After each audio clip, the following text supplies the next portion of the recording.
सद्गुरू श्री ब्रह्मचैतन्य महाराज गोंदवलेकर यांचं प्रवचन 11 मे. थोडे वाचावे पण कृतीत आणावे. खूप समजून घ्यावे, ज्ञान संपादन करावे असा पुष्कळ लोकांना हव्यास असतो आणि त्याच्याशिवाय त्यांना चैन पडत नाही. हे एक प्रकारचे व्यसनच आहे. अफू खाणाऱ्याला कैफ आल्याशिवाय चैन पडत नाही. थोडी अफू पचनी पडली की कैफ येत नाही, म्हणून तो आणखी अफू कैफ येईपर्यंत खातो.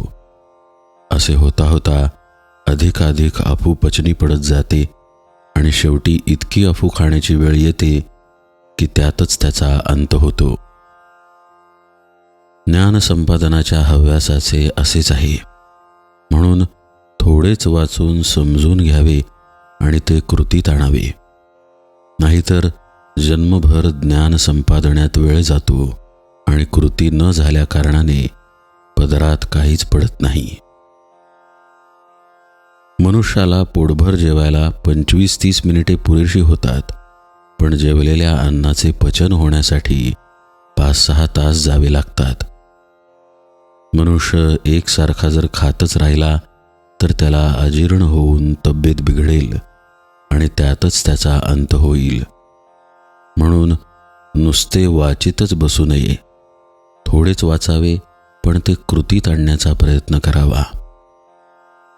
नुसत्या वाचनाने किंवा विषय समजून घेण्याने प्रगती होत नसून ते कृतीत आणण्याने प्रगती होते. म्हणून केवळ समजावून घेण्यापेक्षा ते कृतीत आणण्यावर भर असावा.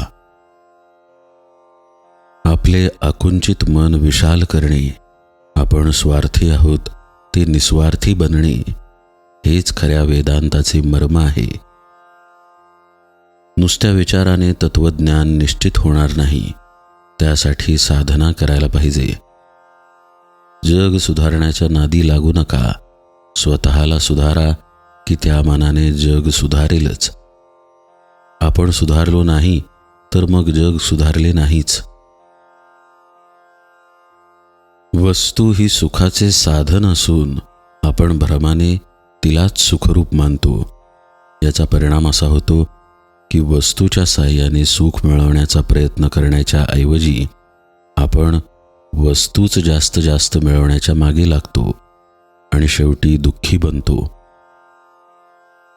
कर्माला सुरुवात करताना फळ मिळते किंवा नाही म्हणून काळजी आणि दुःख होते.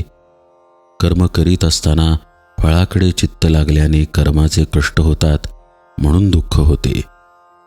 कर्म संपून फळ मिळाले नाही तर दुःख होते आणि फळ मिळालेच तर त्यातून नवीन आशा उत्पन्न होऊन फळ मिळाल्याचा आनंद ती मारून टाकते म्हणून दुःख होते.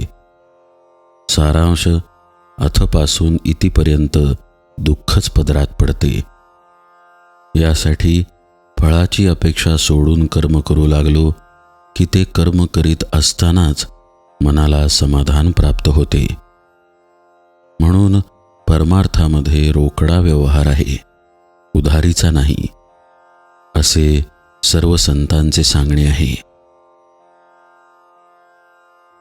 अधिक वाचू नका.